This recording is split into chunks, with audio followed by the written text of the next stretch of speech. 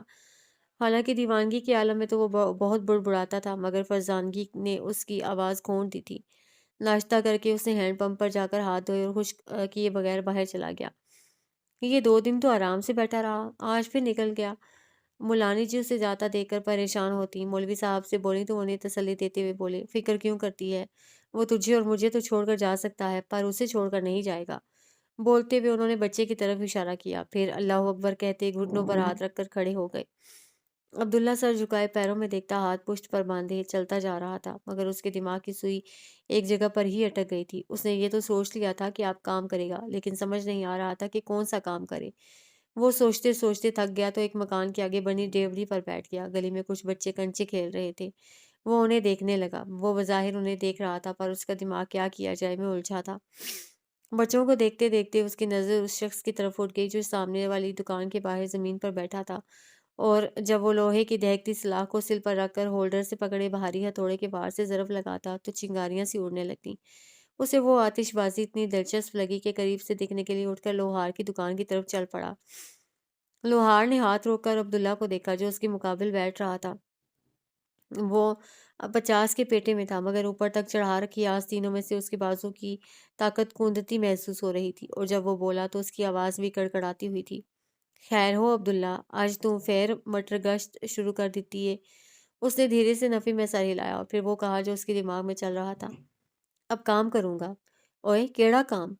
کوئی بھی، اس نے کندھے اچکا دیے، پھر بولا، تم جو کر رہے ہو وہ سکھا دو۔ عبداللہ کو سنجیدہ دیکھ کر لوہار بھی اب کچھ سنجیدہ ہوا۔ پہلا کدی اے کم کیتا ہے؟ وہ سوچ میں پڑ گیا، پھر کہا یاد نہیں، اور اس کے ساتھ ہی عبداللہ کے چہرے پر ایسے تاثرات ابھرے جیسے دماغ پر زور ڈال کر کچھ یاد کرنے کی کوشش کر رہا ہو۔ اسے پریشان ہوتا دیکھ کر لوہار جلدی سے بولا، کوئی گل نہیں، میں سکھا دیاں گا۔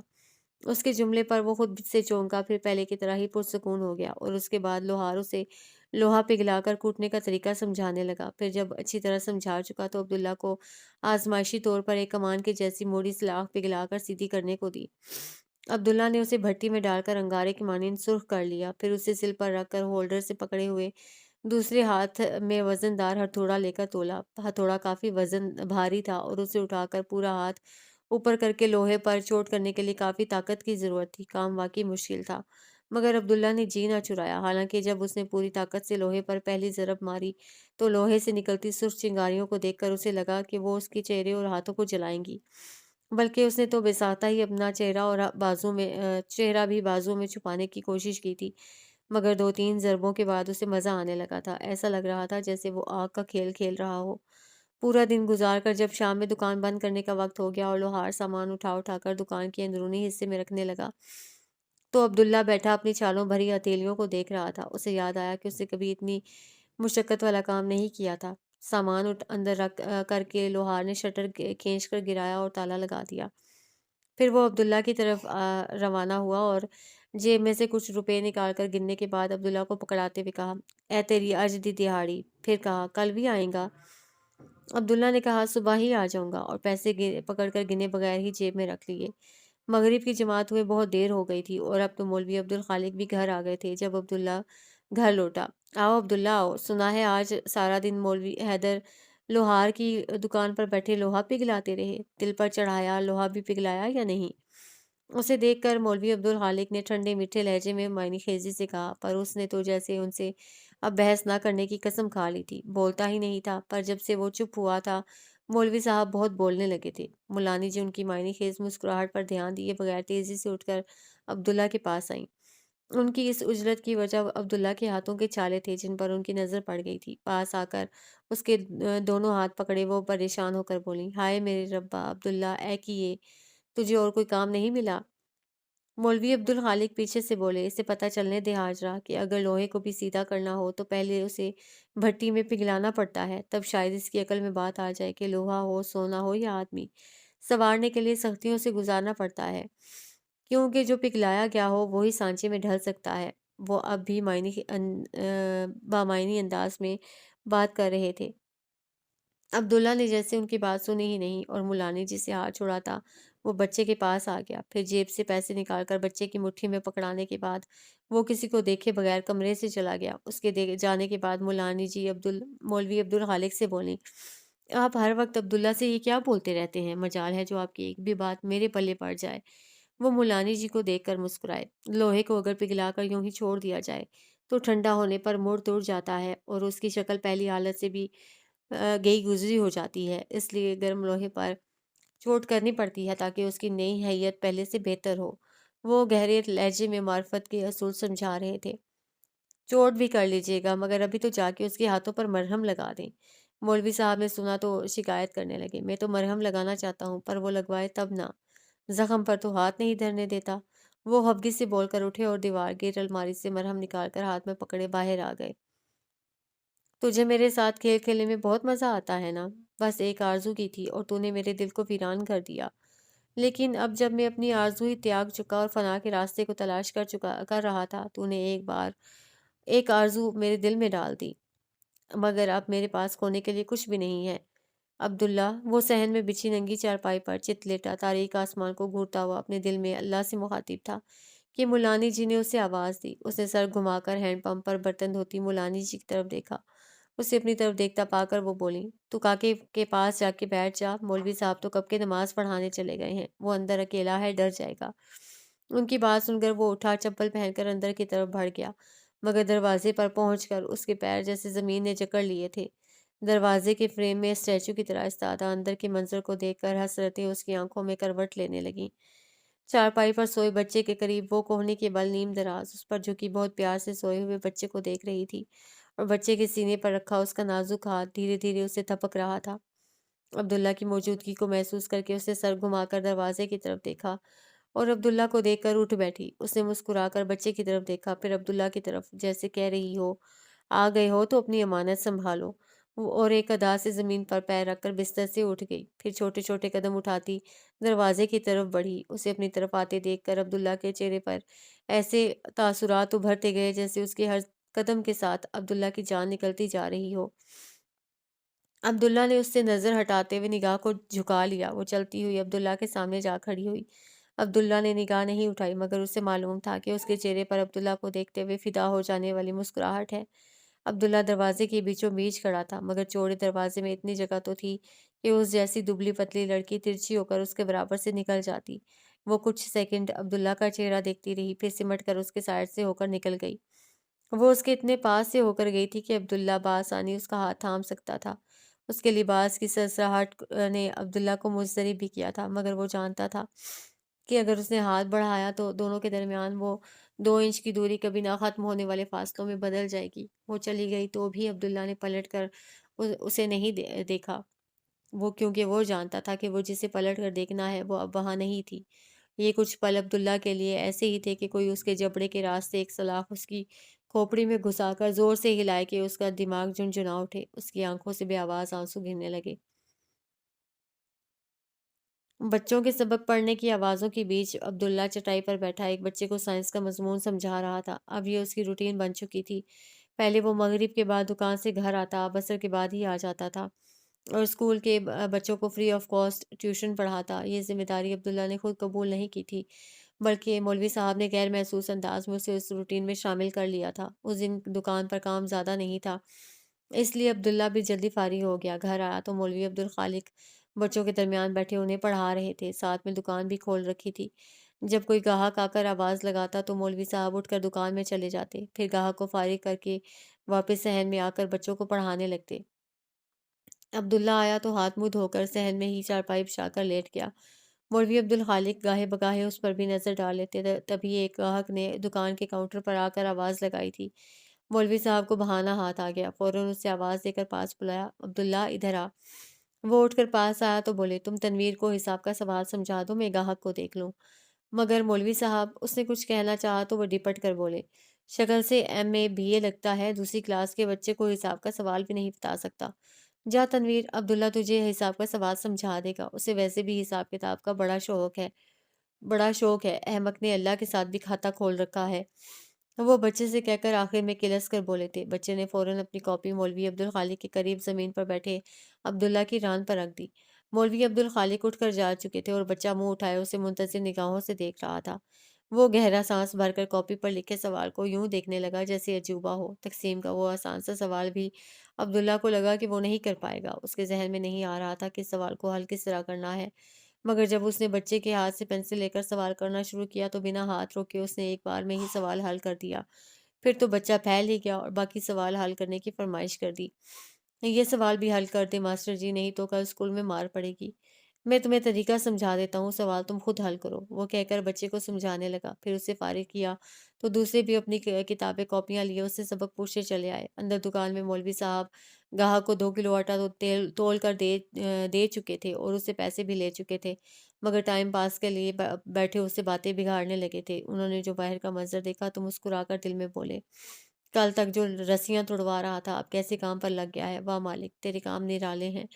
بچوں کو مولوی صاحب کے پرشفقت انداز کے مقابلے میں عبداللہ کے نپتلے انداز میں کشش محسوس ہوئی تھی۔ وہ یوں بھی گاؤں والوں کے لیے مسٹری مین تھا اور یہی چیز اس کے متعلق تجسس کو ابھارتی تھی۔ بچوں نے فرمائش کر دی کہ کل سے عبداللہ ہی اسکول کا کام کرائے اور عبداللہ انکار نہیں کر سکا۔ اب تو وہ گاؤں میں ماسٹر عبداللہ کے نام سے جانا جانے لگا تھا۔ نماز کا وقت قریب آیا تو مولوی عبدالخالق نے دکان بند کر دی اور صحن میں آ کر وضو کرنے لگے۔ وہ دروازے سے نکلنے لگے تھے کہ ایک خیال آیا اور مڑ کر عبداللہ کو دیکھنے لگے۔ صحن میں موجود چھوٹے بچوں کو چھوڑ کر سارے بڑے بچے نماز کے لیے بستہ سپارے بند کر کے وضو کرنے لگے تھے، پر عبداللہ آرام سے بیٹھا تھا۔ عبداللہ، وہ آواز دے کر بولے، چل اٹھ وضو کر، ذرا دیر میں جا کر اذان دے لوں گا، تجھے نماز نہیں پڑھنی؟ ان کا خیال تھا کہ اگر وہ نماز پڑھنے نہ بھی اٹھا تو بھی چپ رہے گا۔ اس کی آنکھیں اچانک ہی بہت سرخ ہو گئیں۔ اس نے مولوی صاحب کی طرف دیکھا، پھر پتھریلے لہجے میں کہا، نہیں۔ یہ ایک لفظ کہہ کر اس نے سر جھکایا اور بچے کی کتاب میں سے سبق پڑھ کر اسے یاد کرانے لگا۔ بہت سخت ناراض، لیکن کوئی بات نہیں، ہم منا لیں گے۔ اسے دیکھتے ہوئے انہوں نے دل میں کہا اور مسجد کی طرف جانے کو دروازے سے نکل پڑے۔ مولوی صاحب، آپ عبداللہ پر کچھ دم درود کیوں نہیں پھونکتے؟ مولانی جی نے کہا تو وہ بولے، کیسا دم درود؟ میں کیا جانوں؟ انہوں نے کندھے اچکا دیے، پھر کہا، لیکن مجھے لگتا ہے مولوی صاحب کہ عبداللہ پر جنات کا قبضہ ہے۔ اچھا؟ وہ محظوظ انداز میں ہنس پڑے۔ وہ جون کی گرم رات تھی، ہوا بھی نہیں چل رہی تھی، جس سے حفظ بڑھ گیا تھا۔ عبداللہ پیپل کے درخت کے نیچے پیڑھی پر ٹانگیں پھیلا کر بیٹھا تھا اور بچہ واکر میں اس کے آس پاس منڈلا رہا تھا۔ وہ گھومتا پھرتا عبداللہ کے پاس آتا تو عبداللہ ہلکے سے دھکے کی مدد سے واکر پیچھے دھکیل دیتا، لیکن وہ دوبارہ واکر چلاتا عبداللہ کے پاس آ جاتا تو دونوں ہنسنے لگتے۔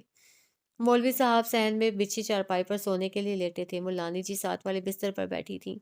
جب وہ مولوی عبدالخالق سے عبداللہ کے متعلق اپنے خدشات کا اظہار کرنے لگی، جنہیں مولوی صاحب نے ہنسی میں اڑا دیا، مگر وہ برا منائے بغیر اسی سنجیدگی سے کہتی گئیں، اب کیا کہوں مولوی صاحب کہ میں نے عبداللہ میں کیسی کیسی عجیب باتیں محسوس کی ہیں۔ اچھا بھلا بیٹھا باتیں کر رہا ہوتا ہے کہ اچانک ہی کسی طرف ٹکٹکی باندھ کر دیکھنا شروع کر دیتا ہے، جیسے وہاں کوئی ہو، پھر اس کی حالت عجیب ہو جاتی ہے، چہرہ تن جاتا ہے اور آنکھیں دیکھ کر ایسا لگتا ہے جیسے خدا نخواستہ جان کنی کا عالم ہو۔ اس کے بعد الگ تھلگ گوشے میں جا کر بیٹھ جاتا ہے۔ میں نے کئی بار چھپ کر دیکھا ہے کہ یوں کونوں میں منہ چھپا کر بیٹھا وہ آنسوؤں سے روتا ہے۔ سچ کہتی ہوں مولوی صاحب، اتنے جوان مرد کو روتے دیکھ کر میرا تو دل پسیج جاتا ہے۔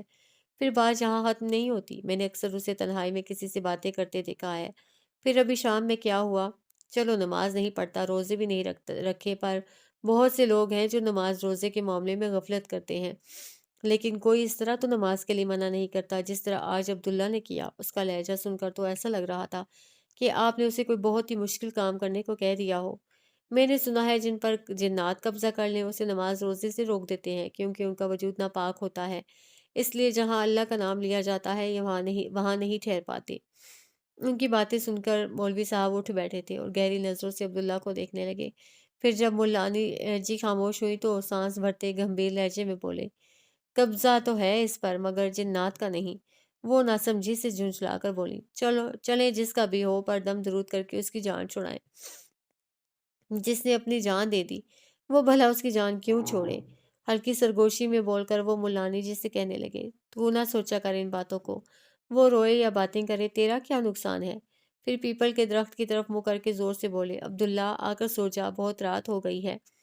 ان کی بات سن کر وہ فوراً اٹھ گیا اور بچے کو بھی واکر سے نکال کر گود میں لیتا ملانی جی کے پاس آیا اور بچہ ان کی گود میں دے کر اپنی چارپائی پر جا کر لیٹ گیا۔ نور الہدا نے گاڑی پورچ میں لے جا کر روکی، پھر وہ اور مریم ساتھ ساتھ چلتے قصر فاروقی میں داخل ہو گئے۔ نور الہدا اسے ڈرائنگ روم میں بٹھانے کی بجائے لاؤنج میں لے آئے۔ تم بیٹھو، میں بابا جان کو بلا کر لاتا ہوں۔ اسے بٹھا کر وہ بابا جان کو بلانے چلے گئے۔ کچھ دیر بعد ان کی واپسی ہوئی تو مریم ان کے ساتھ گرے بالوں والے سرخ و سفید رنگت کے باروب شخص کو دیکھ کر احتراماً اٹھ کھڑی ہوئی، جنہیں دیکھ کر ہی اندازہ ہو جاتا تھا کہ وہ یقیناً فوجی رہے ہوں گے۔ سفید شلوار کرتے میں ملبوس، ان کے پیروں میں کالے رنگ کے سادہ سے چپل تھے اور آنکھوں پر سنہرے فریم والا نظر کا چشمہ لگا رکھا تھا۔ مریم ایک ہی نظر میں ان سے متاثر ہو گئی تھی۔ السلام علیکم انکل۔ وہ عام طور پر ہیلو سے کام چلاتی تھی، پر ان کی شخصیت کا روب تھا کہ ادب سے سلام کر کے سر کو ذرا سا جھکا دیا۔ بابا جان نے اس کے سر پر ہاتھ رکھ کر کہا، وعلیکم السلام، بیٹھو۔ تینوں بیٹھ چکے تو مریم نے کہا، میں بتا نہیں سکتی انکل کہ آپ سے مل کر کتنا اچھا لگ رہا ہے، پر ساتھ میں افسوس بھی ہو رہا ہے کہ میں آپ سے پہلے کیوں نہیں ملی۔ مگر غلطی میری نہیں ہے، میں نے نور الہدا سے کئی بار کہا تھا کہ آپ سے ملوا دے، پر یہ سنتا ہی نہیں، اور آج بھی یہ تو ٹال مٹول ہی کر رہا تھا، پر میں زبردستی اسے اپنے ساتھ لیے چلی آئی۔ بہت اچھا کیا، بابا جان دھیمی مسکراہٹ کے ساتھ بولے، اور میں تو آپ کے گھر کو دیکھ کر بہت امپریسڈ ہوں۔ قصر فاروقی واقعی کسی محل کی طرح خوبصورت ہے۔ وہ ادھر ادھر دیکھتے ہوئے ہوشدری سے کہہ رہی تھی، محل تو خوبصورت ہوتے ہیں مگر ویران سے لگتے ہیں۔ بابا جان کا لہجہ تھکن سے بھرا تھا۔ مریم جلدی سے بولی، لیکن مجھے قصر فاروقی تو ویران نہیں لگتا۔ ہاں بس یہاں خاموشی بہت ہے، پر اس کی بھی وجہ ہے۔ گھر میں بس آپ اور نور الہدا ہی تو ہیں، بلکہ اصل میں تو آپ ہی ہوتے ہیں۔ نور الہدا تو آدھی رات تک باہر ہوتا ہے، ایسے میں خاموشی تو ہوگی ہی۔ بہادر چائے لے آیا تھا، مریم نے اسے کہا، چائے میں بناؤں گی، تم جاؤ۔ اس نے بابا جان کو دیکھا، پھر ان کے اشارے پر ٹرالی چھوڑ کر چلا گیا۔ مریم نے ٹرالی اپنے سامنے کھسکائی اور چائے بنانے لگی۔ یہ لیجئے، ایک کپ آپ کا، دوسرا میرا۔ اور نور الہدا تو چائے پیتا نہیں۔ اس نے 2 کپ چائے بنا کر ایک کپ بابا جان کو پکڑایا اور دوسرا